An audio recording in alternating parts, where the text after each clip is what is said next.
71ാമത് ദേശീയ ചലച്ചിത്ര പുരസ്കാരം പ്രഖ്യാപിച്ചു.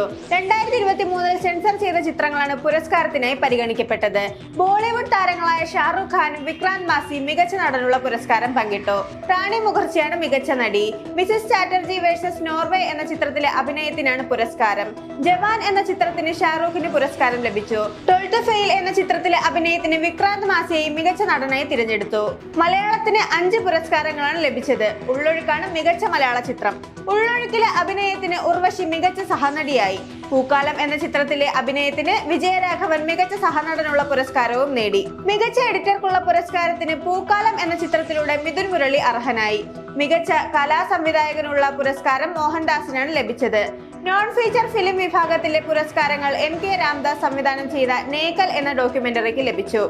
മികച്ച സംവിധാനത്തിനുള്ള പുരസ്കാരം കേരള സ്റ്റോറിയിലൂടെ സുദീപ്തോ സെൻ നേടി. വിധു വിനോദ് ചോപ്ര ഒരുക്കിയ 12th ഫെയിലാണ് മികച്ച ചിത്രം. മികച്ച ജനപ്രിയ സിനിമ കരൺ ജോഹർ സംവിധാനം ചെയ്ത റോക്കി ഓർ റാണി കി പ്രേം കഹാനിയാണ്. ആനിമലിന് പ്രത്യേക ജൂറി പരാമർശവും ലഭിച്ചു. മികച്ച മലയാള സിനിമയ്ക്കുള്ള പുരസ്കാരം ഉള്ളൊഴുക്ക് സ്വന്തമാക്കി. മികച്ച തമിഴ് ചിത്രം പാർക്കിംഗ്. മികച്ച ഓഡിയോ ചിത്രം പുഷ്കര. മികച്ച മറാത്തി സിനിമയ്ക്കുള്ള പുരസ്കാരം ശ്യാംജി ആയി നേടി.